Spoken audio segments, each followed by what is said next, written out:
Joseph, ses songes et leur accomplissement. Joseph mène sa vie de façon isolée. Joseph a un caractère différent de ses frères. Mais pourquoi ces songes attisent de la haine? C'est à cause de leur contenu. Alléluia. C'est quoi le contenu de ces songes? Vous avez remarqué que dans les songes de Joseph, celui au centre, c'est Joseph. Nous sommes allés lier les germes. Ma germe à moi était au centre. Vos germes à vous se sont prosternés. C'est Joseph qui est au centre. C'est lui. J'ai vu le soleil, la lune, 11 étoiles se prosterner devant moi. C'est lui. C'est lui. Ce matin, j'aimerais m'adresser à toutes ces personnes qui, vous avez des songes. Des songes pour lesquels vous savez que votre destinée y est attachée. Alléluia. Vous savez en réalité que dans ces songes, Dieu est en train de tracer un chemin devant vous. Dieu est en train de vouloir vous amener quelque part. J'aimerais m'adresser ce matin à des personnes qui ont reçu des paroles prophétiques. On a déclaré sur toi les choses. Tu seras long. Tu feras ceci. Tu iras jusque là. J'aimerais aussi m'adresser ce matin à toutes ces personnes à qui Dieu a déposé un poids dans le cœur. Tu sais qu'en réalité, Dieu m'amène à aller jusqu'à tel niveau. Et tu l'as reçu peut-être pendant que tu étais en prière. Peut-être pendant que tu étais en train de méditer. Tu t'es senti interpellé par un texte biblique que tu as dit, ce texte-là est en train de tracer une destinée pour moi. C'est à ces catégories de personnes que je voudrais m'adresser ce matin. Parce que ces personnes rejoignent la catégorie de Joseph. Il y a une chose qu'il faut constater. Lorsque Dieu te donne une vision, lorsque Dieu t'envoie des songes comme ça, qui définissent ta destinée, lorsque Dieu parle prophétiquement sur ta vie, la première réaction, mais moi je l'ai dit, la première réaction d'un homme, c'est de se placer au centre. Alléluia. La personne se place au centre de tout. La première chose que ça fait naître dans le cœur,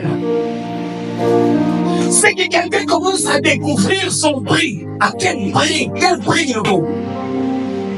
Quand Dieu te dit, comme il a dit à Abraham, je rendrai ton nom grand. Mais Abraham commence à réaliser, mais je ne suis pas n'importe qui. Alléluia. Le premier sentiment qui commence à naître dans ton cœur, c'est que tu commences à réévaluer ton prix. Tu commences à réévaluer ta valeur. Alléluia. C'est la même chose que Joseph. Après avoir eu ses songes, Joseph commence à estimer son prix, sa valeur au milieu de sa famille. Les Seigneur se prosternent devant moi. Si le soleil, la lune et les étoiles se prosternent devant moi, mais je suis l'acteur principal ici. Lorsqu'on reçoit une parole comme ça, généralement, ce qu'on commence à se dire au dedans de soi, c'est que je suis l'acteur principal dans cette affaire. Je suis la pièce maîtresse dans cette affaire. Ça, c'est ma portion. Ça, c'est ma portion.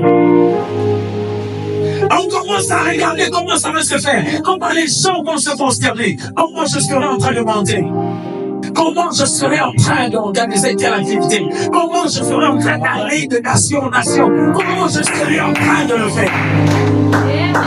On commence à visualiser beaucoup de choses. Beaucoup de choses. Et la plupart du temps, quand on visualise toutes ces choses-là, on commet deux erreurs. On se voit soi-même. Et souvent, on ne voit même plus quelle est la place de Dieu dans ce qu'il m'a montré. Les stères se prosternent. Le soleil et la lune se prosternent devant moi. Oui, moi je suis heureux. Quelle est la place de Dieu dans tout ça? Alléluia. C'est quoi la place de Dieu en fait dans tout ça? La deuxième erreur qu'on commet, c'est de commencer à ignorer quelle est la place des autres. Pour lui, c'est suffisant s'ils se prosternent. Mais qu'est-ce qu'ils ont à gagner après qu'ils se soient prosternés? Qu'est-ce qu'ils ont à tirer profit de ce que Dieu m'a montré? Qu'est-ce que les autres ont à gagner? Dieu t'a montré que tu seras grand ce matin. Ne sors pas d'ici sans te poser ces deux questions. Quelle est la place de Dieu dans cette grandeur? Quelle est la place des autres dans cette grandeur? Quelle est la place de Dieu? Quelle est la place des autres? Pourquoi est-ce qu'il faut se poser ces deux questions? Simplement parce que lorsque Dieu te donne une vision, lorsque Dieu te donne des songes qui définissent ta destinée, lorsque Dieu te donne des paroles prophétiques qui définissent ta destinée, Dieu ne voit pas seulement toi, mais Dieu est en train de voir d'autres personnes derrière toi. Alléluia.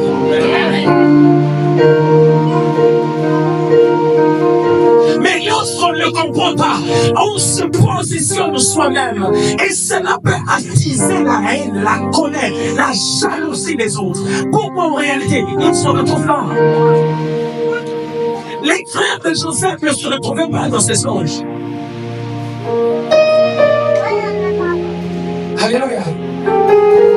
Lorsque l'ange vient parler à Marie, Marie, tu vas enfanter un fils. Alléluia. C'est très bien. C'est Marie qui se voit devenir mère. Je serai la mère de quelqu'un qui sera grand. Ça, c'est la part de Marie. Mais où est la place de Dieu?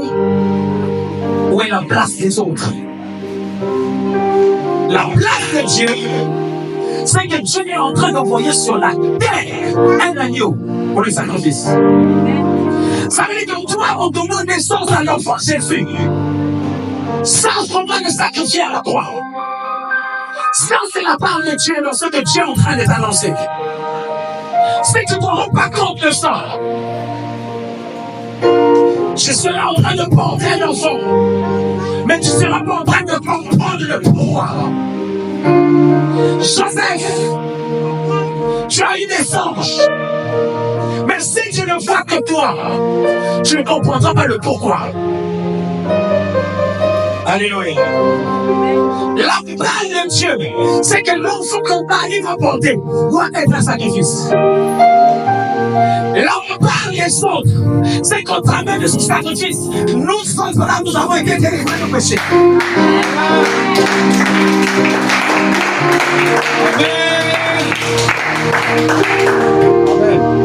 Tout ce que Dieu demande pour que tu enfantes, il y a toi, il y a Dieu, il y a les autres. S'il n'y a pas ces trois-là, tu ne pourras pas enfanter. Amen. Alléluia. Amen. Voilà pourquoi, cher enfant de Dieu, il faut commencer à dépersonnaliser ce que tu vas enfanter. Ne continue pas à rendre cela personnel. Je vais enfanter ceci. Comme si ça devenait une droit pour toi. Dépersonnalise ce que je vais enfanter. Alléluia. Que tout le monde se retrouve dans ce que tu vas enfanter. Commence à te détacher de manière personnelle. commence à refuser que ça soit ton apanage. Commence à refuser que ça soit ta propriété. Tu n'es que l'instrument que Dieu a utilisé. Tu n'es que l'instrument que Dieu veut utiliser.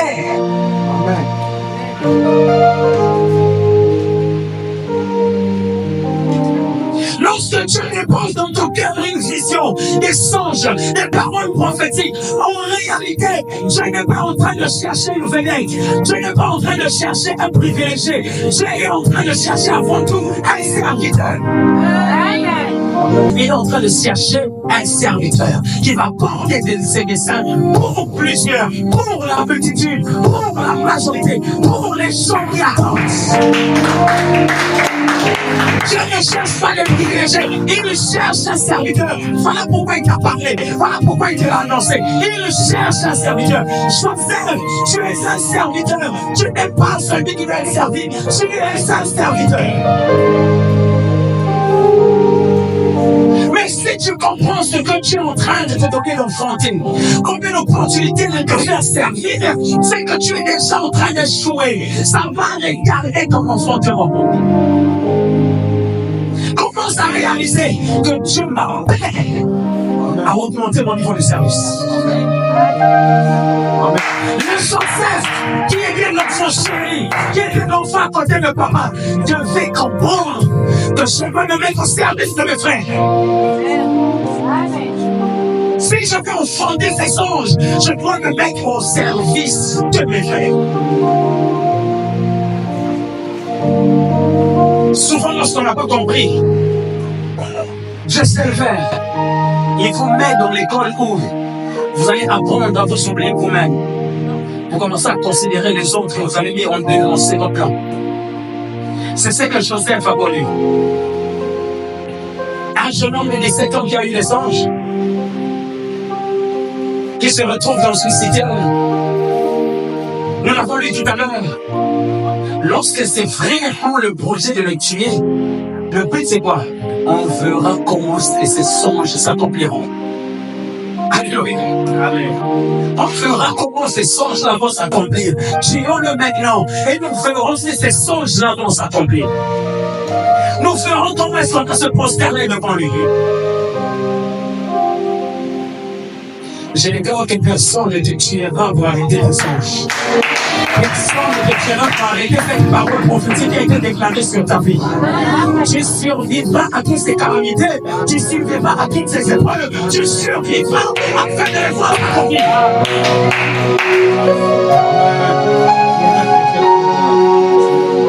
Plusieurs personnes aujourd'hui vivent des combats à cause de ce que tu as déposé dans ton cœur, à cause de là où tu veux l'emmener, à cause de ce que tu veux faire avec lui. Ça suscite tellement de jalousie, tellement de combats, tellement de problèmes. Mais je déclare que tu ne mourras pas avant de voir ces choses accomplir.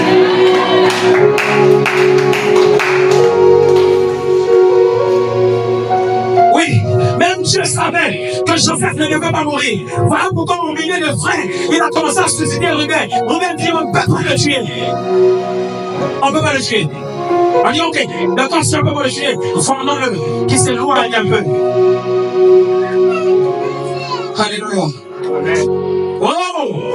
Ce que les frères ne savaient pas, ce que Joseph lui-même ne savait pas, ce que les songes n'avaient pas dit.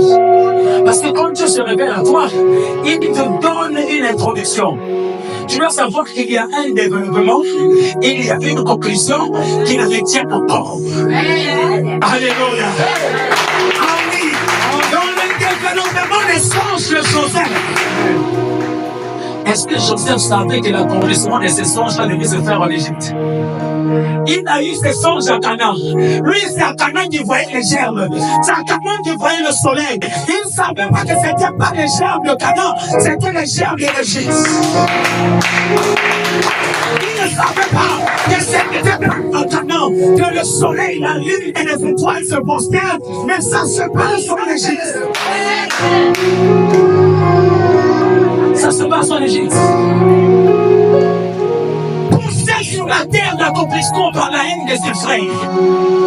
Vous savez qu'à un moment donné, la main de ceux qui te combattent peut te propulser plus vite que la main de ceux qui t'aiment. Un enfant de Dieu n'a pas compris. La main de ceux qui te combattent peut te propulser plus vite que la main de ceux qui t'aiment. Jacob ne pouvait jamais envoyer Joseph en Égypte. Pourquoi? Parce qu'il est Joseph. Amen. Ça veut dire, je ne pouvais pas utiliser la main de Jacob pour accomplir la destinée de Joseph. Il fallait utiliser la main dure, le cœur dur de ses frères. Alléluia. Derrière la haine, le cœur dur de ses frères, Joseph s'est retrouvé sur la terre de l'accomplissement. Là où il fallait enfanter, à la maternité de ses anges.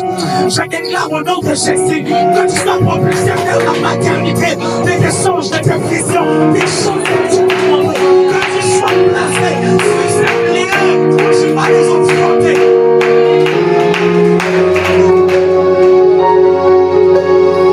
Il y a des choses dans la vie pour lesquelles tu as l'impression que ça ne marche pas. Tu as l'impression que tu es en train d'échouer. Bien aimé, j'aimerais dire à un enfant de Dieu n'est de nouveau des choses jamais. Amen. Où tu réussis. Parce que souvent même ce qu'on appelle l'échec n'est qu'une mauvaise compréhension d'un processus de succès.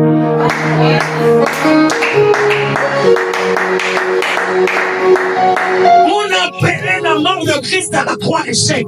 Celui qui a sauvé les autres, celui qui a guéri les autres. Voilà lui-même en train de mourir à la croix. Les hommes ont pensé que c'était un échec. Les hommes ont pensé que c'était une fin tragique. Amen, amen, amen. Ce n'était qu'un processus vers le succès tant attendu. Débarrassons-nous de lui. Fondons-le. On croyait que ces songes n'allaient plus s'accomplir. C'était ça la pensée. On verra comment ces songes vont s'accomplir. Mais on est en train de le pousser vers l'accomplissement des mêmes songes. Un enfant de Dieu n'échoue pas. Il y a des moments seulement Dieu a envie de te retenir juste un peu pour te relâcher avec une plus grande vitesse. Il y a des moments seulement Dieu te dit non, je suis encore en train de te former. Joseph devait descendre en prison. Avant même la prison, il est allé. C'est Potiphar. Lui, l'enfant chéri, a commencé à être serviteur. Pourquoi? Parce que l'accomplissement des songes avait besoin d'un serviteur et non pas d'un chouchou. Il a appris à servir. Il a appris à servir. Il a appris à servir. Loin de l'amour paternel, il a appris à servir. Et ce que Dieu t'a montré, ce que Dieu a déposé au-devant de toi, va t'amener dans des circonstances que tu ne vas pas aimer, dans les circonstances que tu ne vas pas apprécier, mais qui sont les circonstances qu'ils sont.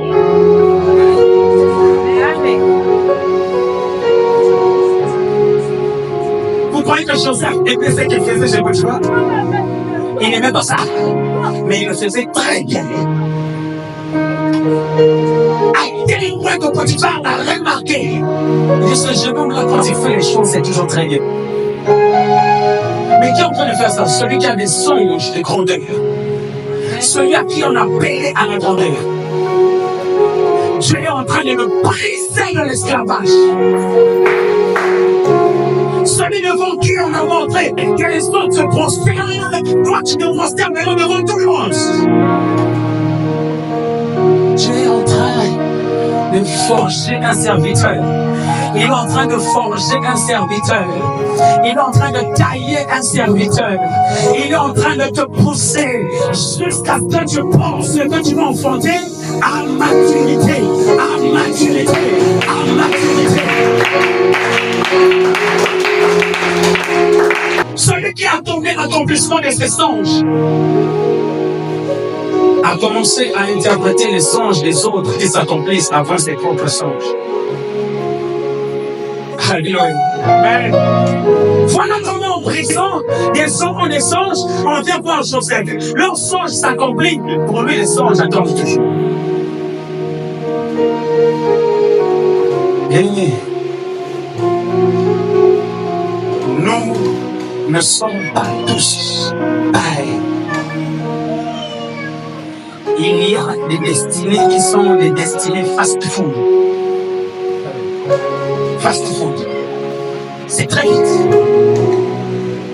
Mais il y a des destinées qui sont comme le haricot. Il faut prendre du temps de bouillir. Je prends le temps de bouillir.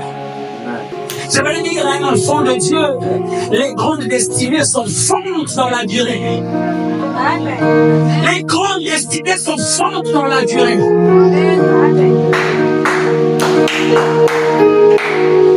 Si Seigneur, je veux que tu enfants prennent du temps, bien aimé, patience. Reste patient. N'invente pas ta destinée. Parce que les sourires sont devant toi. N'invente pas ta destinée. Garde l'enfant jusqu'à maturité. Parce que ce qui enfant des géants, ça prend du temps. Alléluia. Les pays ont eu des enfants. Nous ne les connaissons pas. Nous ne les connaissons pas. Mais les enfants qui ont été enfantés dans les pleurs et dans les larmes ont marqué l'histoire de leur époque. Et ils marquent jusqu'aujourd'hui.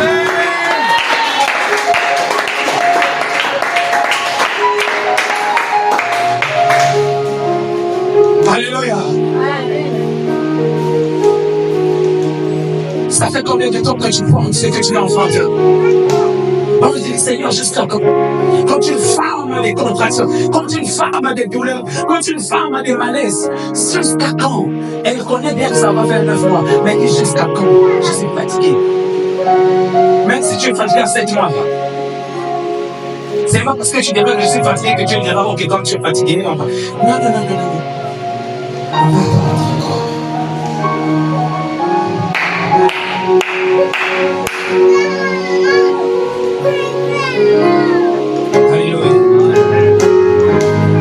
Dans ce processus, Dieu sera en train de te briser, d'effacer le caractère du jeune homme de 17 ans, d'effacer le caractère de cet enfant qui allait toujours se plaindre vers papa. Et que tu revêtisses le caractère d'un soldat, d'un serviteur, de celui qui s'est pensé aux autres, de celui qui s'est tenu contre les autres et contre Dieu. Jusqu'au jour où, voilà comment les chansons du Pharaon se souviennent de Joseph. Nous avons lu les songes du Pharaon. Pharaon, lui aussi, a eu des songes. On a cherché qui peut les interpréter, personne. Il fallait aller chercher jusqu'en prison. La ressource en prison. Et quand Joseph arrive, Joseph a la révélation des songes du Pharaon. Il a la révélation. J'aime souvent dire que, au-delà de la révélation des songes que Joseph a donné, Joseph ne s'est pas arrêté à donner la révélation. Il s'est permis de donner une orientation de gestion au Pharaon. Voilà que le Pharaon dit, toi, par l'Esprit de Dieu, je connais mon royaume, je peux m'enfouiller, je peux lancer des avis de recrutement, je ne trouverai personne comme toi. Alors je t'ai fermé toi pour faire exactement ce que toi tu dis.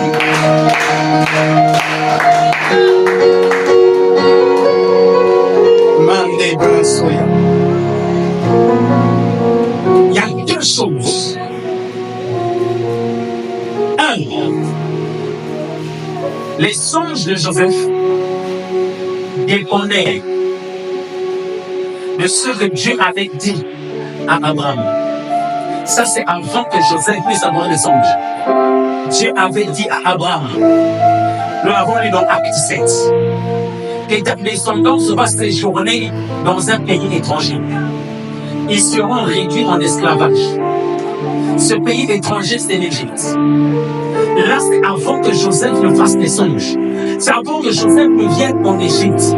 Dieu avait parlé à Abraham. Alléluia. Ça veut dire que quand Joseph reçoit ses songes, il n'est que dans un processus d'accomplissement de ce que Dieu avait déjà annoncé avec lui. Est-ce qu'un enfant de Dieu comprend ça? Alléluia.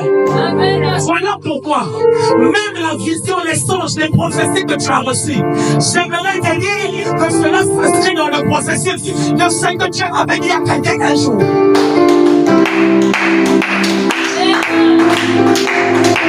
Alléluia. Alléluia. J'aimerais te dire, toi, tu es assis là ce matin. Tu es la réponse à la prière de beaucoup de gens. Alléluia. Tu es l'accomplissement d'une prophétie que Dieu avait donnée à quelqu'un quelque part. Tu es la réponse à la prière de quelqu'un quelque part. Lorsque Samson est né, il était fort. Mais ce qu'il ne veut jamais oublier, qu'il était la réponse de la prière de tout un peuple. Alléluia.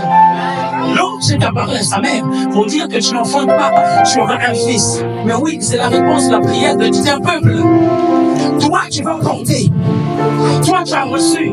Mais il y a tout un peuple qui a prié. Alléluia. Amen. Bien-aimé, l'épanouissement que tu es en train de chercher, il y a beaucoup de gens qui ont prié pour ça. Il n'y a pas de toi. Dans quel domaine tu entends dans l'épanouissement? Tu vas l'enfanter, je le crois.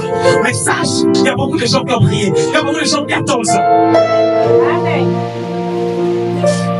Tu demandes du travail à Dieu, il y a beaucoup de gens qui ont prié pour ça. Il y a un orphelin quelque part qui prie pour ça. Il y a une veuve quelque part qui prie pour ça. Alléluia.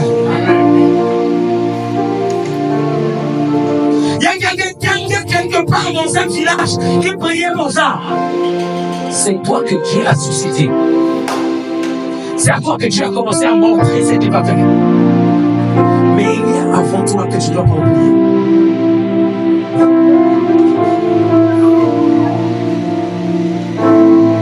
Mais il y a aussi une autre chose qu'il ne faut pas oublier. Lorsque Pharaon établit Joseph, vous savez que ce n'est pas pour que les rêves de Joseph se réalisent, mais c'est pour matérialiser ce que Dieu avait annoncé au travers des rêves de Pharaon. Est-ce que l'enfant de Dieu comprend? Amen. Alléluia. J'aimerais dire à l'enfant de Dieu, l'accomplissement de ce que Dieu t'a montré, ce que Dieu t'a dit, se trouve lorsque tu vas décider de travailler pour ce que Dieu a montré à quelqu'un d'autre. Un enfant de Dieu n'a pas compris. C'est lorsque Joseph travaille pour ce que Dieu a montré à Pharaon que ses rêves à lui s'accomplissent. Amen. C'est aussi simple que ça. L'accomplissement des échanges, c'est lorsqu'il travaille pour l'accomplissement des rêves de Pharaon. Voilà pourquoi il n'est pas toujours question de toi. Il n'est pas toujours question de toi. Alléluia. Il n'est pas toujours question de toi. Lorsqu'on veut qu'il se soit question de nous, on échoue.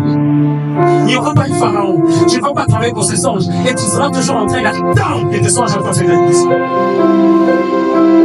Mais quand tu décides parfois d'oublier tes songes à toi, commencer à travailler pour les songes de Pharaon, tu te rends compte qu'en réalité, est-ce que les songes de Pharaon et les miens ne sont pas les mêmes? Est-ce que les songes de Pharaon et les miens, quelque part, ne se rencontrent pas? Il y a une rencontre que Dieu a prévue. C'est ce que nous appelons les rencontres de destinée. Là où les songes de l'un se rencontrent avec les songes de l'autre et aboutissent à un accomplissement. Là où les prières de l'un se rencontrent avec les prières de l'autre et enfantent le résultat.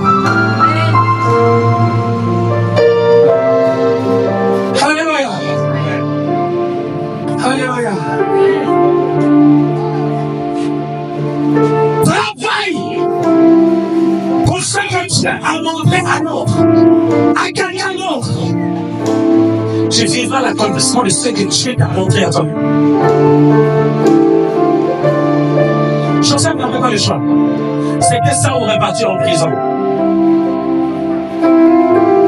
C'est lorsque finalement, il a commencé à travailler pour le pharaon. Et il le faisait de tout son cœur. Sans tenir compte de ses songes. Sans tenir compte de ce qu'il avait vu. La Bible dit, quand vous lisez toute cette histoire, vous allez vous rendre compte que Joseph a rendu le pharaon extrêmement riche. Et propriétaire de tout l'Égypte. C'est Joseph qui l'appelle. Il a fait de tout son cœur, travaillant pour les rêves de Pharaon. Alléluia. Nous sommes dans une génération, dans une ère où tout le monde veut être visionnaire, tout le monde veut être initiateur, tout le monde veut être bien aimé. Si tu n'apprends pas à travailler dans la vision, dans les rêves de quelqu'un d'autre, tu es en train d'avorter cette séquence que tu portes en toi-même. Un jour, je dis à Moïse, je vais détruire tout ce peuple et je vais commencer, je vais susciter au travers de toi une nouvelle nation. Moïse dit non, je refuse. Si tu extermines ce peuple, enlève mon nom du livre de vie. L'opportunité que Dieu est en train de donner à Moïse, c'est quoi? C'est que je vais effacer Abraham. Toi, tu seras le nouvel Abraham. Le peuple que j'ai commencé avec Abraham, je l'efface. Et je commence un nouveau peuple avec toi. Moïse dit non. Non. Ma destinée est dans la continuité d'Abraham. Ma destinée est dans la continuité de ce que tu as dit, de ce que tu as montré, de ce que tu as promis à Abraham. Je vais continuer à traîner ce peuple. C'est toi-même qui l'as formé. Je vais continuer à travailler. Où est ta destinée? Où est ta destinée? Où est ta destinée? Quand Joseph l'a compris, il a travaillé jusqu'à ce que les 7 années d'abondance sont finies. Est-ce que Joseph a vu l'accomplissement de ses anges? Non. C'est lorsque les années de sécheresse ont commencé à être plus dures, que tous les peuples ont commencé à venir acheter en Égypte. C'est à partir de ce moment que les songes de Joseph ont commencé à voir leur sens. Le premier songe, celui des Shem, est arrivé. Vous savez à quel moment ce songe s'est accompli? Lorsque les frères de Joseph sont arrivés en Égypte pour acheter le blé. Alléluia. Alléluia. Ils venaient pour acheter le blé. Et c'est Joseph qui vendait le blé. C'est normal que sa chair soit au milieu, parce que lui, il en fait la distribution. Ça, c'est qu'il n'avait pas compris lorsqu'il était chez son père, que la position centrale voulait dire distribution. Ça ne voulait pas dire prosternation, adoration, mais distribution. C'est lui qui a commencé à fournir du blé à ses frères.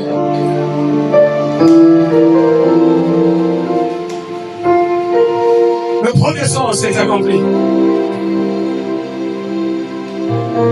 Le deuxième songe ne va tarder de s'accomplir. Lorsque toute sa famille est arrivée. Lorsque toute sa famille est arrivée en Égypte. La Bible déclare que Joseph leur a réservé la meilleure terre d'Égypte, la terre de Goshen. C'était la meilleure terre, la terre la plus fertile, la plus productive en Égypte. Joseph le savait, parce qu'il a cultivé le blé, il le savait. Alléluia. Il le savait. Comment il a découvert? Il a cultivé le blé. Il dit, c'est mieux que vous puissiez vous installer là-bas. Et à partir de là, il faut commencer à se développer.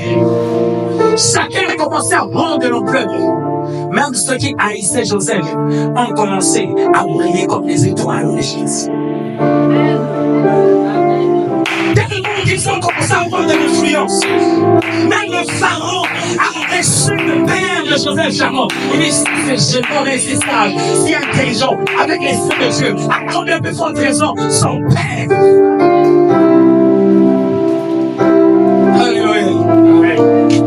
En combien de temps il a enfanté ses anges? Pendant combien de temps la préparation s'est faite? L'enfantement s'est fait en rien du tout. Mais la préparation a duré longtemps. Parce que Joseph commence à être gouverneur en Égypte, il a 30 ans. Mais il quitte la maison de son père, il a 17 ans. Avec combien de temps se sont écoulés où Dieu est en train de le forger, de le préparer? Bien aimé, que veux-tu enfanter? Est-ce qu'on peut se lever? Qu'est-ce que Dieu t'a donné d'enfanter?